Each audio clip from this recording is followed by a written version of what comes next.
Welcome, lovely one, to the Meant for More podcast. My name's Lisa Clifford, and I am building the world's most empowering Meant for More movement, leading millions of heart-led purpose seekers from feeling insignificant to invincible. So I truly hope you enjoy this next episode.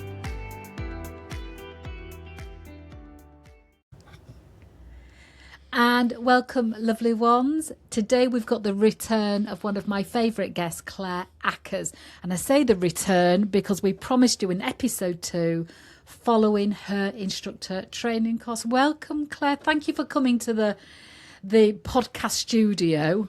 I mean, this is an utter delight, right? What a treat to be here on the pink sofa. We've got the fairy lights. I'm nestled in a nest of cushions, and I'm here with you. Oh, we got a cup of tea. Yeah, we are. Yeah, we're all on brand. We're unstoppable.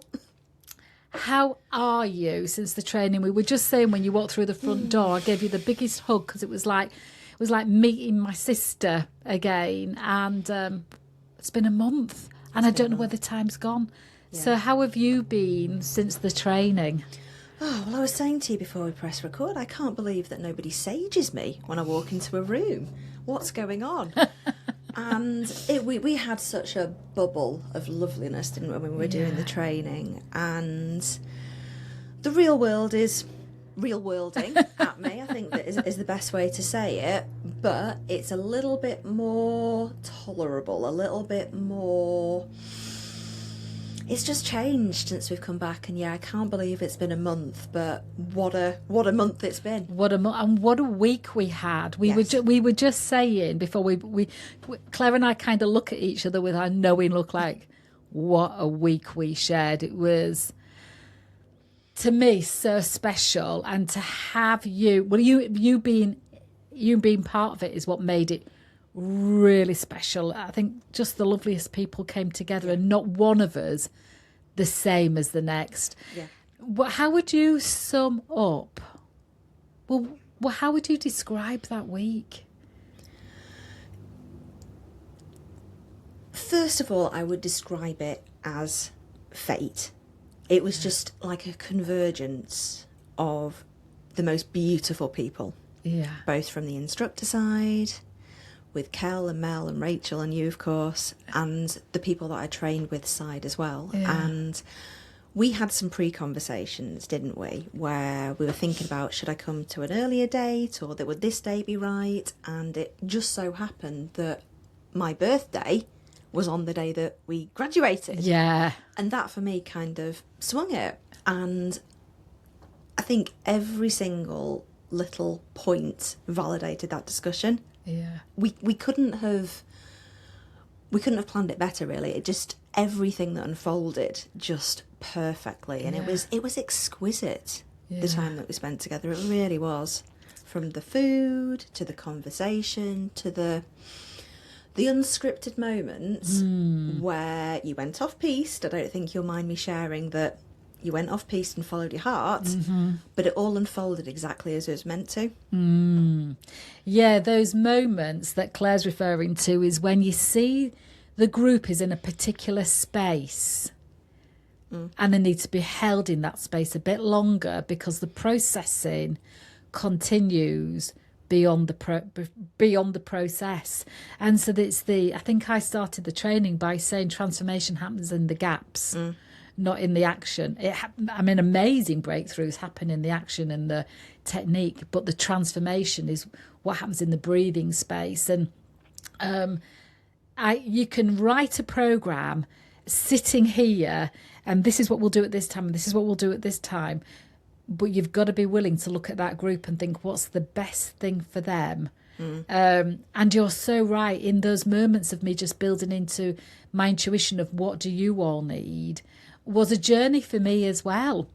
Because I think I'm, obviously coming from the highest good and doing the right thing, and it's only in your reactions and your responses and your acceptance that, and then what then follows, do you see, that was a good decision.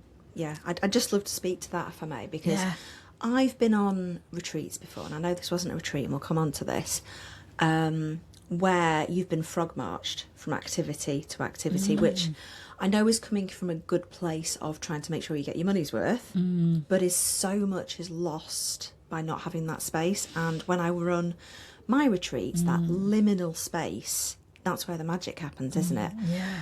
And I think you have to, as a leader, you have to, and you do this so brilliantly, Lisa. Oh, You have to I've trust got no yourself. idea what you're going to say next, but I like it.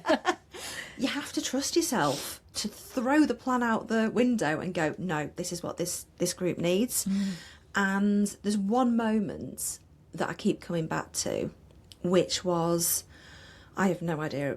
I mean, time and space cease to exist, right? But there was one moment where you sent us off on our own to the grounds to do our own personal arrow break against a tree that was, I can close my eyes and picture it now. I know there was daffodils all around, there was wild garlic glowing, just a hint of bluebells starting to come out in this little grove I found. And I wrote some words on that arrow that meant so much to me. It was like my line in the sand of, this is where it gets to change now. And when I was ready, I broke that arrow against the tree, and it was that own private ceremony. You know, those moments of genius that you can't plan for. You just need to go with. Are you familiar with the concept of thin places? Have you heard that term? No, tell me. So, I talk about liminal spaces, which is where it's the convergence where something's stopped, but the next thing hasn't quite come in yet, and you know that definitely happened on retreat. Sorry, on the training, but the concept of a thin place is where it's like a veil between the worlds, where I'm not religious, but it's where the divine can come in, where you can kind of touch the sublime, and that for me is what happened during the training. Was we weren't in this world. We were doing magic. We were doing transformational work, and I can't remember what question I was answering there, but it was just wonderful. It was that going off piste. Yes. And that still knowing what the programme is and still delivering on that, but switching things around so that they fit better. But yeah, that but on your retreats, because we can speak about, I'd love to speak about your retreats and what you're offering to people and what they'll be able to experience from you.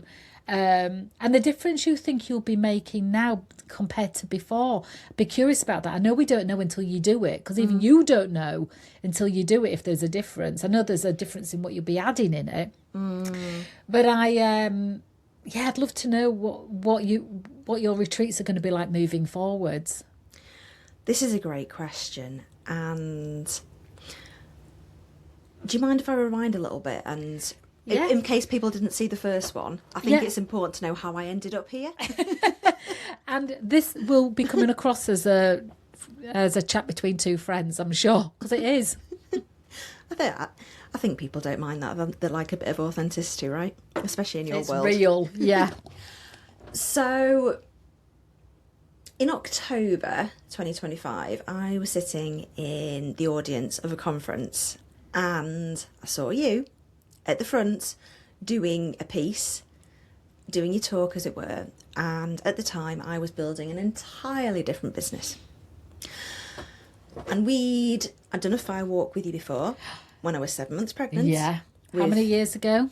How old? 7. 7. 7 months pregnant, 7 years ago. And we know about Bobby, the feral firecracker child.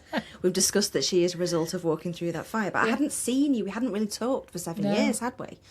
And I sat in the audience at that conference, and it was like the world just slowed down around me like a movie. And I just had this sense come over me that I needed to stop what I was doing in my business and go and train with you. Yeah. And I've just turned 44, and I've had that sense only a few times over my lifetime. And I know I've learned that I need to just listen to that voice. It's usually inconvenient, but I know when I get that sense, that calling, that club around the head, that this is something I need to do, that I damn well better follow it. And then I walked out that conference room, and there I was on a poster. On my banner stand. And I was like, right, thank you. That's my glimmer. That's my sign. and that's why I signed up. So that's how I ended up there. So I run something called the Rewilding Retreat, and it is the utter joy of my heart. Oh. Rewilding for me is all about coming home. It's a homecoming to who you are before the world told you who to be through connection with nature. It's 5 days in the Lake District for female leaders, women in business, a blend of business, of luxury and adventure. So we have a hot tub, we have a private chef, everyone gets a gorgeous double room with ensuite. It's a nice premium space. And I will drag your ass out of bed and get you up a mountain to see dawn rise. Oh, wonderful. I will get you swimming in a mountaintop tarn or an infinity pool. You know, there is adventure in there, and it's all about meeting your edge and finding out how brave you are. But it's very much ice focused, cold water, resetting your nervous system, recalibrating who you are, finding that transformation through nature and through cold water. And when I saw you at that conference, a business idea just popped into my head. I need to do a fire and ice retreat. And the fire, for me, is the perfect complement to the stuff I was already doing. I think you and I are very aligned on values.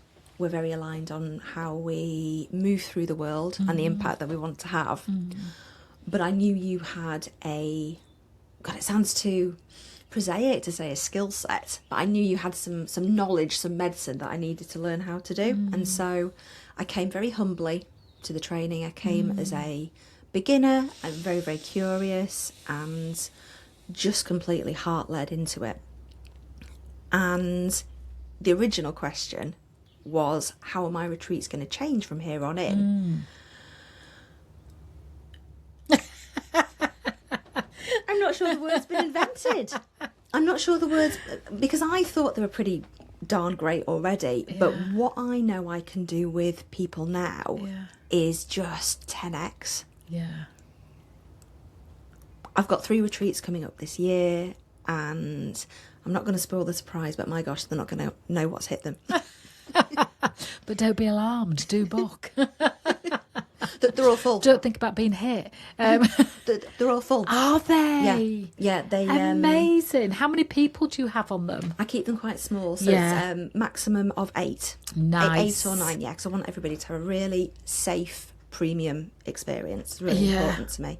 Yeah. I'm not a stack 'em high type retreat host, definitely. I think people these days as well are looking to be in a smaller group. Yeah.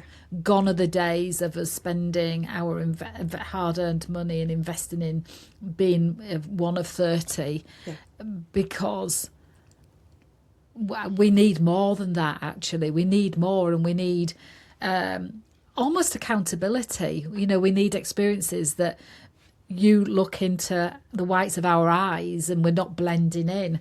Yeah.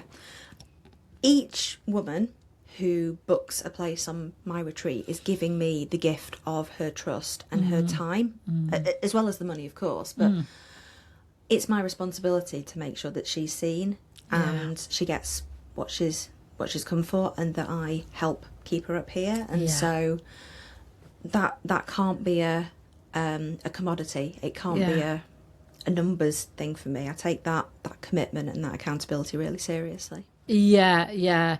It's heart treasured, isn't it? I remember doing that talk for Athena, but I remember seeing you in the audience, and you were right at my 12 o'clock.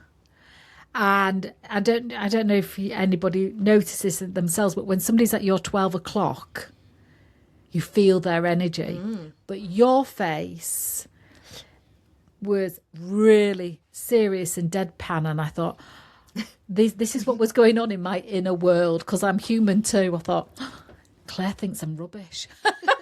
Isn't it funny? Yeah, Claire thinks I'm rubbish, and this is not stimulating enough. I don't think Claire's getting anything from it. In my mind, I was quickly going through this thinking, it's just such a great, and I shared that because I think a lot of people, when they see because what you were doing was processing. You were processing, holy moly, I'm building the wrong business.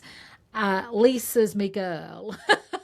Yeah. In my mind, I see a face that's serious, and I've got another story running. And then when I saw you put on LinkedIn a picture of you pointing at your face on the on my banner stand, which is a hug of Claire and I when she did the arrow break when she was 7 months pregnant, and it was just like I've got loads and loads and loads of those kind of pictures.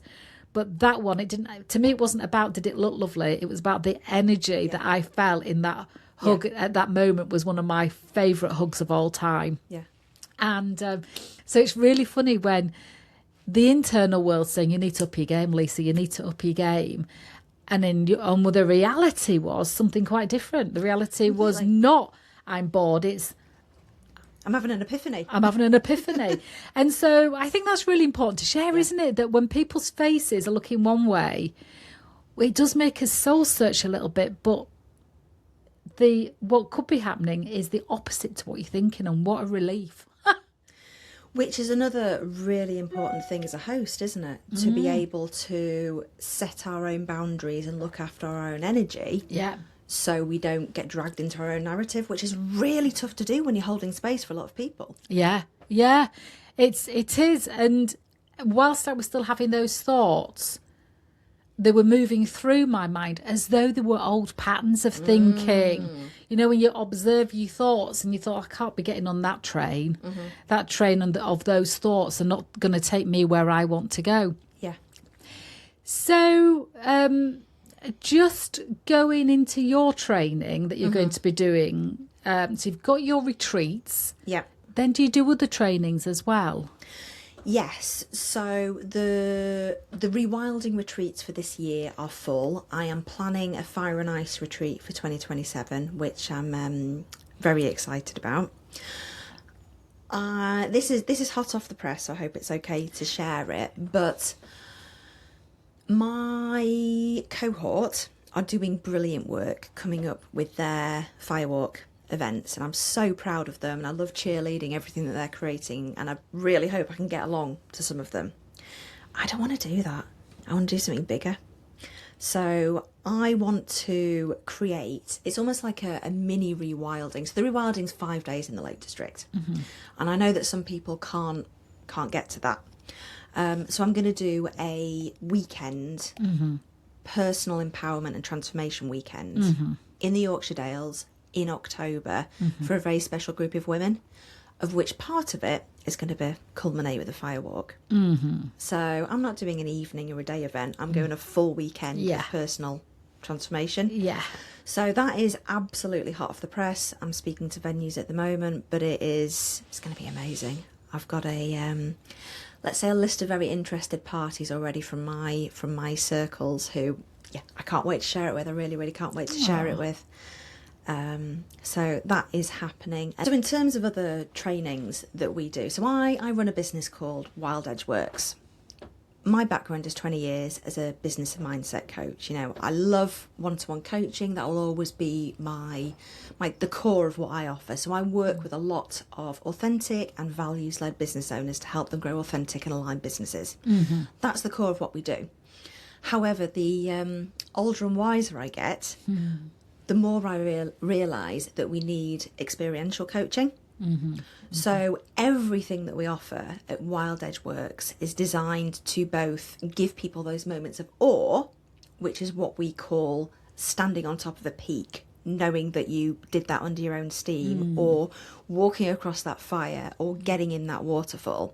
It's all about that experiential coaching that both helps leaders remember how awesome they are, how brave they are, how resilient they are, but also it anchors in those feelings. It resets the nervous system at a cellular level and helps them level up their identity.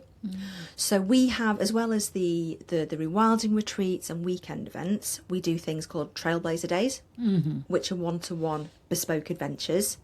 So previously, that would be a founder or a leader coming to us and saying, I've got a problem I need to work out, or I want to exit, or I've got a difficult decision and I need a bespoke adventure. And we'd say, okay, do you want mountains, forests, wild swimming, Yorkshire Dales, Lake District, Peak District, where do you want to go basically? And we would design them an adventure and then coach them through our frameworks to get them the epiphany and the decision that they needed. So they still exist, but now we can now offer the extra suite of trainings that you've gifted to me. So the arrow breaks, the Glasswalks, the Firewalks as well. And I don't think there's a founder or a leader that doesn't need something of that nature. Yeah, absolutely. And when those experiences, or I'm speaking particularly of the arrow break and the Glasswalk, and when those experiences have done with a real sense of purpose, they're life changing. And I'm guessing the same is for the mountain walking and the water. It's the purpose that we have to hold on to in the experience of the tool, if you like. Yeah.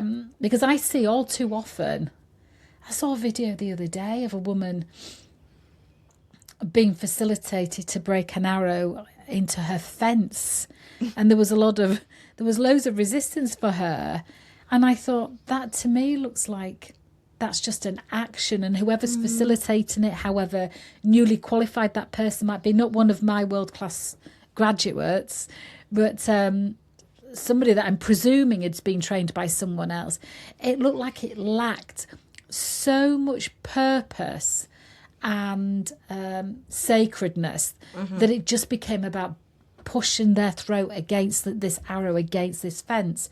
And what I know about you and all the other graduates is what we won't compromise is exercise over purpose. It's exercise with purpose. And I think, crikey, these experiences in your hands, in all these wonderful different locations, is just going to be absolutely gorgeous and embodied. It's that intentionality, isn't it? And what I do, what you do, what we do together, it can be seen as gimmicky, and there's a lot of less than integrity fueled gimmicky firewalks out there and arrow breaks, and it's almost like we're coming from a position of not defence, but really having to stand in our power and say, no, we do it properly. Yeah. Same with wild water, the every single waterfall's on blooming Instagram. Yeah. But when it's done properly, with purpose, with integrity, with the right intention, it is utterly, utterly life-changing. And I don't think we can beat that drum loud enough that, there'll be so many people out there who don't get this. They just want the experience. They just want to tick the box and say, oh, I've done that, and move on to the next thing, and then wonder why they feel hollow. Yes. Yeah. Or they say, I've done that. Yeah. And those that have done it with purpose talk about the change it's made rather than the thing that they did. And I'm so aware that so many instructors out there are going to companies and saying, I can do the arrow break on your team.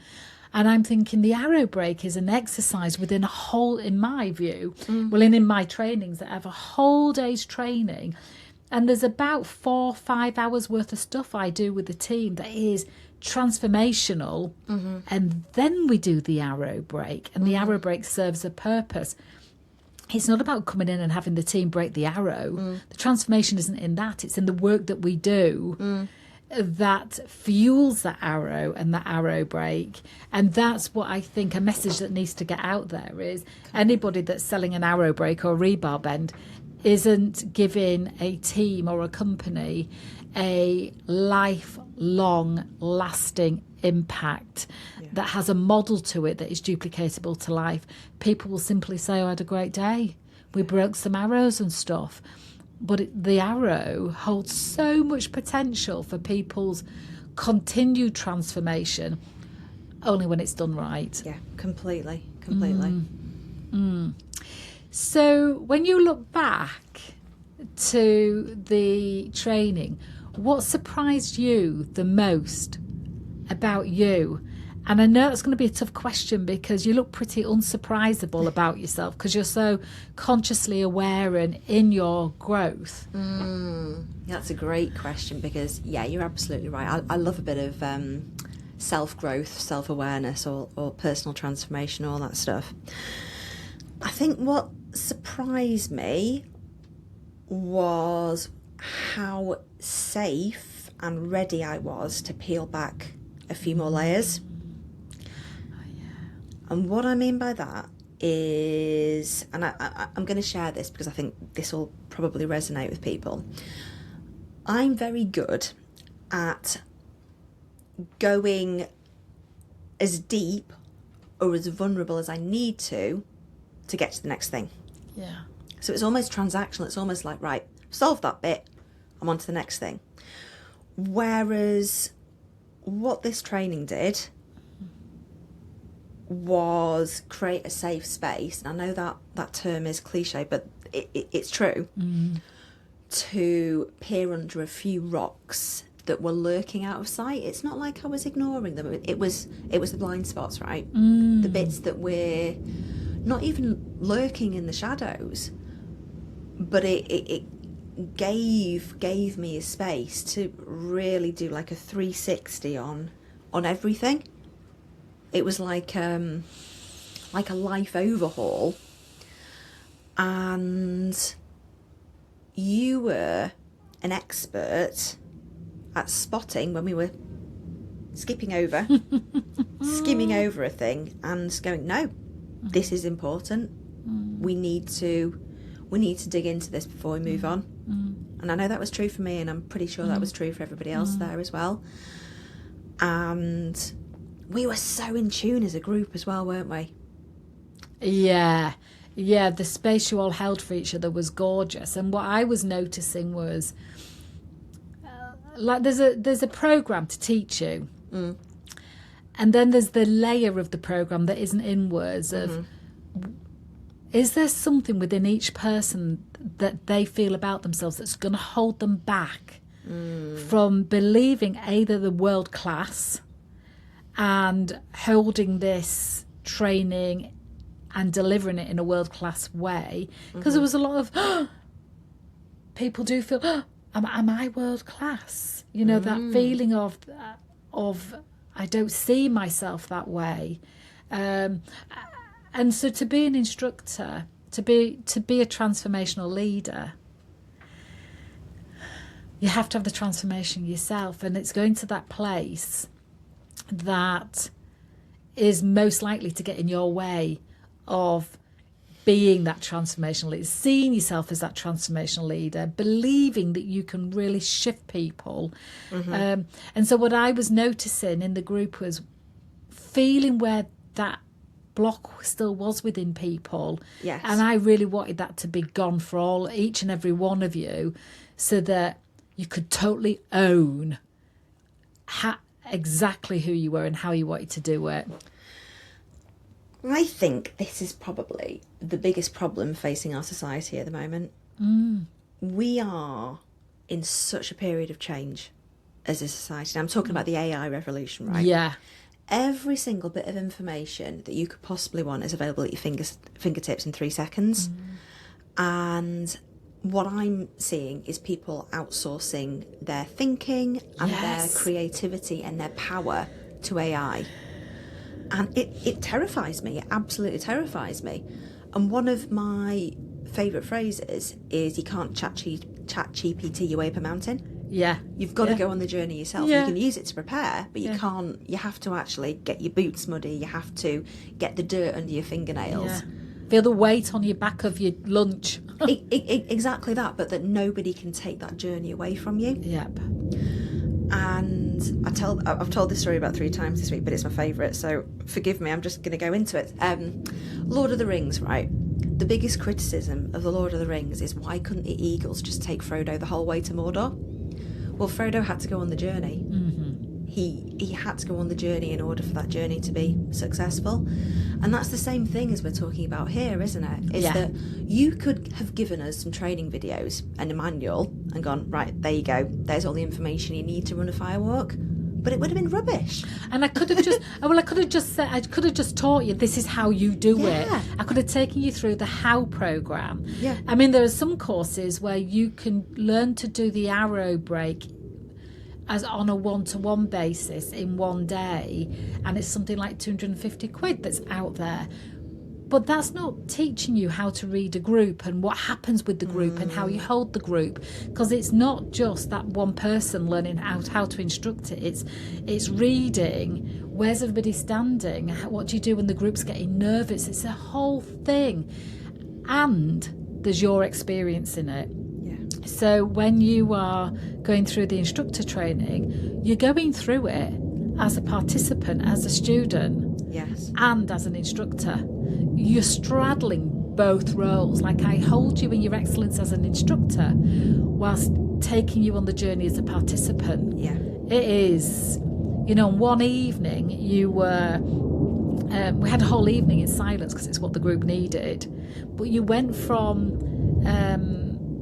being in silence to firewalking in silence. And then the evening that you learnt how to fire tent, you went from, like, that was a really busy day we had that day, wasn't it? Because we learnt the arrow break facilitation, the board break, and then firewalk facilitation. You won't be able to hear this when it comes to edit, but above us are the fast jets. The boards are rattling. The high flyers. Right. That's what we are. We've manifested them. And so you went from learning how to fire tent and fire tending to then walking over the fire. So switching from being student to being participant to being instructor. I mean, it's such a wonderful training because it holds you in the centre of it 100% of the time. Not just the tool of, this is how you do it. So I'm a massive believer in the quality of someone's transformation will be the quality of your leader's transformation. Do you know the story of the butterfly? Do you tell that one in your coaching? No, you share it, because you have shared it in the last podcast, I think. Did I? Yeah, about it. Go on, you share it for anybody that's not watched the last one. Everybody knows how a caterpillar becomes a butterfly. Builds a cocoon, goes inside for more than 2 weeks, and it emerges as a beautiful butterfly. But what most people don't know is what happens to the caterpillar inside the cocoon. It breaks itself down into literal goo. Somehow, it knows by instinct, by evolution, by DNA coding, that what it has to do is to break itself down into an icky, sticky, gross mess inside that cocoon. And then somehow through cells, through encoding, through DNA, it rebuilds itself and emerges and transforms into something beautiful. And I'm not saying you turned us into literal goo. She's definitely not saying that. But we did emerge as something beautiful. Yeah, to me, when you arrived, I could see it. But then what I would notice is where, for whatever reason, each person couldn't see it in themselves. And my work wasn't done until you saw what I could see. But there's something else about that butterfly, I think, isn't it, that the breaking through the cocoon is what strengthens their wings so they can fly, isn't that? Oh, I don't know that bit, but it makes sense. I think it's the butterfly. Please tell me if I'm wrong. But because it would be so easy just to break that cocoon and release somebody, but actually the whatever gets strengthened in the breaking through the cocoon is the strength they need to then be able to fly.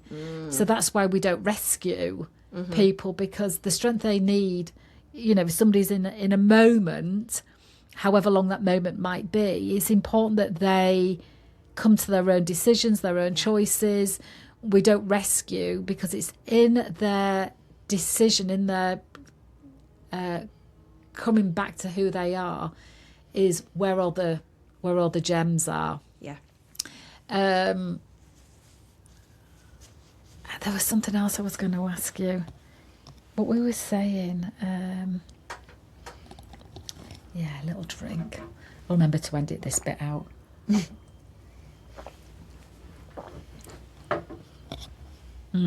I know what I'll ask. In your experienced opinion, who do you think this training is for?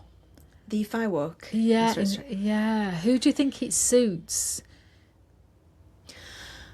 I think it suits values-led, heart-led, impact-led folk who want to have a significant impact in the world, who know they've got a big mission, and they are looking for a modality to help people. It's maybe people who are coaches or leaders or in the wellness professions who it's reductive to say that it's another tool for the toolkit, because it's so much more than that. Yeah. But it's maybe that the way that they are currently helping people isn't quite reaching all the parts that they know that they could. Yeah. And they want to go deeper with the work they are doing. Yeah. I think. Yeah, that's beautifully put. So, my lovely, what do you want people to know about your world and what you're going to be doing that we haven't already covered?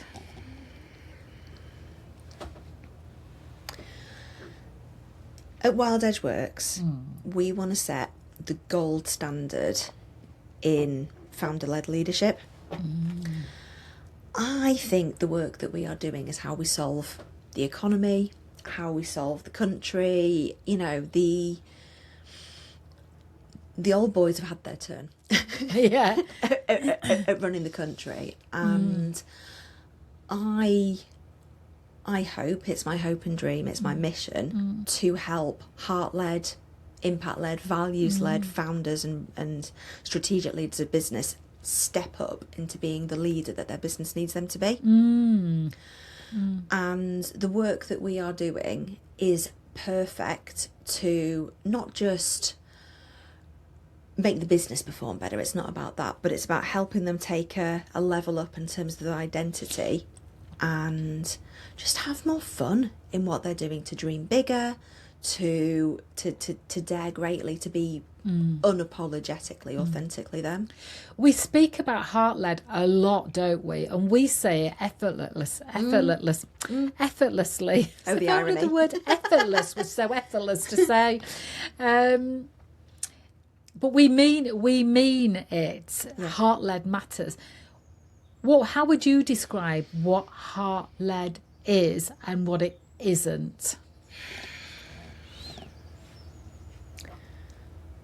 Heart-led, for me, is somebody who is willing to be vulnerable, somebody who is willing to be raw and messy and make unpopular decisions because they know it's the right thing to do. It's not about being emotional or wearing your heart on your sleeve or anything like that, but it's about looking at what makes sense on paper and checking in with your heart first before you take any action. And it's not about ignoring the logic and the business sense, but it's about recognising that we've got 3 different intelligence centres, the head, the heart and the gut as well, and seeking wisdom from all those places in order to lead a more robust, more meaningful business. So, I mean, it's the becoming a human being, not a doing. You know, we see so many MDs of probably big corporations, and this is not all of them, to be sure, that have a plan and they just follow the plan, and it's at whatever cost plan. And this is really about who am I being, who am I bringing, and where we're going. Because I think heart-led is about it being driven by purpose, but purpose can't be money. Yeah. It can't be money, because it's not something we'll be glad we did when we're dead, but the difference we make and the impact we make in the world and the hearts that we touch and the connections we make and the people that we bring with us, I think that's purposeful. And people being real, I think what you've just described as, messy and vulnerable and checking in with what feels right for them, that's somebody remaining as a human being, not discarding themselves to become a human doing, isn't it? Yeah, yeah. And I think as well there is a win-win, that when people are purpose-led, heart-led, all that stuff, the money comes. Yes. Because they attract the right sort of clients and the right sort of business. Yeah. But it can't be that first. No, and it flows, doesn't Yeah. it? It absolutely flows. What's your favourite quote? I don't mean like on a proposal. I like it to end in 4 zeros at least. There's an immediate favourite quote that comes to mind, and let's be clear, I want this to apply to all humans, but the one that immediately popped into my head when they asked the question was, well-behaved women seldom make history. Oh, what great permission. Yeah. Yeah, it's that unapologetic showing up for yourself in your life. Yeah. And when you do that, good things happen. Yeah. And when you're true to yourself, it's that being true to yourself. And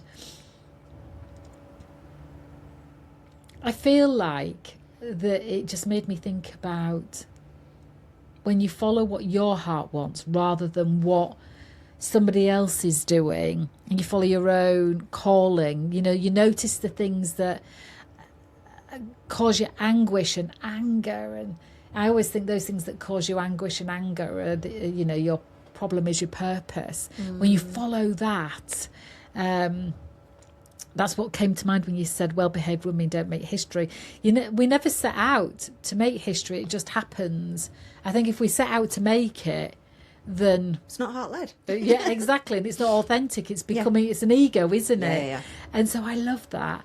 My favourite quote is that I think ties into what you do, which is life is not measured by the number of breaths that we take, but the moments that take our breath away. Nice. And so I was inspired to say that because I can just imagine somebody being, in a tarn or top of a mountain, walking on fire.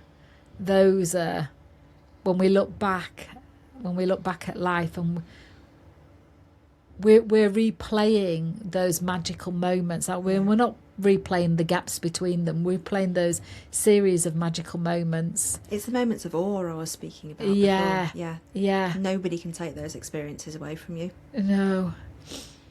Well, I think anybody that is watching this, I'm going to put Claire's details in the description. And if you're ready for a day, a week, a weekend that is going to open you up and create a transformation, get in touch with Claire. Claire, it's been absolutely my honour to have you in the studio, on the training, and in my life forever. If that sounded like a threat. Promise. It was a promise. Thank you, darling. Thank you so much.